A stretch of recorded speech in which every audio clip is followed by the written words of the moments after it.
আসসালামু আলাইকুম সুধী দর্শক মণ্ডলী, আজকে আপনাদেরকে একটা ভালো জিনিস দেখাই।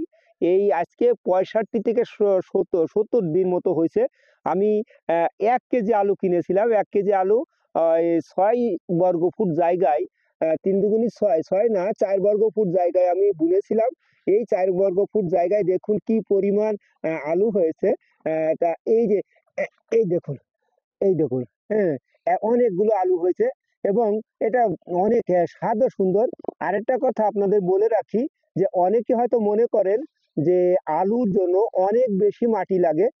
আসলে মাটি লাগে না, কিন্তু আপনার বিশেষ করে 4 ইঞ্চি মাটি দিয়ে একটু বেডটা বিশেষ করে এরকম করে দিতে হবে, তাহলে ভালো হবে। এই যে এরকম পিলি করে দিতে হবে, তাহলে অনেক আলু হবে। কারণ আলু কিন্তু নিচে যায় না। আমি আজকে যেটা দেখেছি, যেটা পরীক্ষা করে দেখেছি, আলু কিন্তু খুব একটা নিচে যায় না।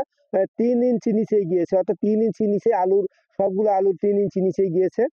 আসলে ছাদে তো আমি সারও বেশি দেইনি, একেবারেই আমি চেয়েছি প্রাকৃতিকভাবে যেমন হয়, একেবারেই মাটি তৈরির সময় কিছু সার দিয়েছিলাম, পরে আর কোনো সারই দেইনি, একেবারেই প্রাকৃতিকভাবে। এই জন্য হয়তো একটু ছোট হয়েছে, কিন্তু এগুলো স্বাদ এত চমৎকার আপনার কল্পনা করতে পারবেন না।